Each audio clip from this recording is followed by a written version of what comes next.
दुनिया की राजनीति इस समय बदलते हुए नक्शे जैसी हो गई है। अमेरिका की पकड़ ढीली हो रही है, रूस और चीन नई चालें चल रहे हैं और भारत अब खेल का मोहरा नहीं बल्कि खेल बदलने वाला खिलाड़ी बनने की राह पर है। आज हम आपको बताने जा रहे हैं 3 बड़े भू राजनीतिक घटनाक्रम जो आने वाले वक्त में पूरी दुनिया का पावर बैलेंस तय करेंगे। तो वीडियो को अंत तक जरूर देखें क्योंकि यहाँ से ही समझ आएगा कि भविष्य की सुपर पावर रेस में भारत कहाँ खड़ा है। जिसमें पहला बड़ा मुद्दा है भारत और रूस का एनर्जी रिश्ते। सोचिए, अमेरिका रूस पर सख्त पाबंदियां लगा रहा है, तेल और गैस खरीदने वालों पर दबाव डाल रहा है, लेकिन भारत साफ कह रहा है हमें अपनी जनता और अपनी अर्थव्यवस्था की सुरक्षा सबसे ऊपर है। प्रधानमंत्री नरेंद्र मोदी ने हाल ही में रूस के साथ अपने मजबूत ऊर्जा संबंधों को खुलेआम वकालत की। भारत अभी दुनिया का तीसरा सबसे बड़ा ऊर्जा उपभोक्ता है और अगर सस्ती दरों पर रूस से तेल नहीं खरीदा जाएगा तो पेट्रोल डीजल कीमतें आम आदमी की जेब पर भारी पड़ेंगी। हालांकि सरकार के किए हुए वादे 2014 से अब तक पूरे नहीं हुए। पेट्रोल डीजल के दाम अभी भी बहुत ज्यादा ही बढ़े हुए हैं। तो अमेरिका चाहे जितना गुस्सा हो, भारत अपनी ऊर्जा जरूरतों के लिए रूस के साथ खड़ा है।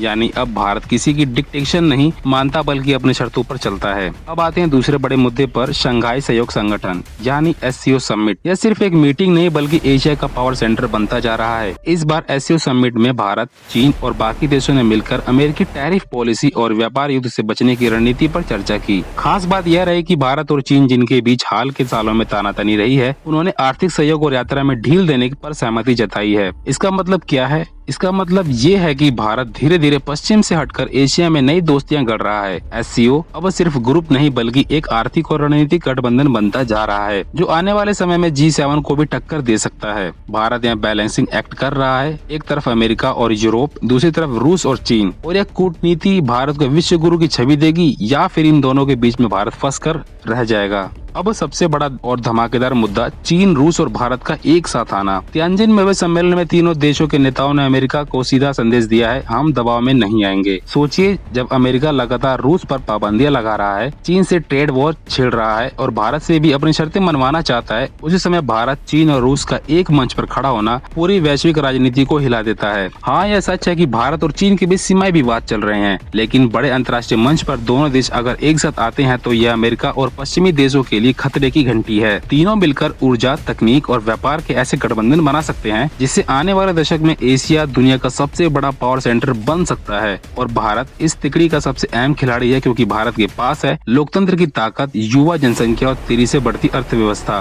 तो दोस्तों, ये थे 3 बड़े भू राजनीतिक घटनाक्रम, भारत रूस का ऊर्जा सहयोग, SCO समिट की नई रणनीति और चीन रूस भारत का एक मंच पर आना। इन सब का मतलब साफ है, 21वीं सदी का पावर बैलेंस अब यूरोप या अमेरिका नहीं बल्कि एशिया तय करेगा और भारत अब सिर्फ दर्शक नहीं बल्कि निर्णायक खिलाड़ी बनने की राह पर चल सकता है। अगर आपको लगता है कि भारत आने वाले समय में सुपर पावर बनने की राह पर है तो इस वीडियो को लाइक और शेयर करें और हाँ, चैनल को सब्सक्राइब करना मत भूलें ताकि आप भू राजनीति की हर बड़ी खबर सबसे पहले पा सकें। तो मिलते हैं अगले वीडियो में। जय हिंद।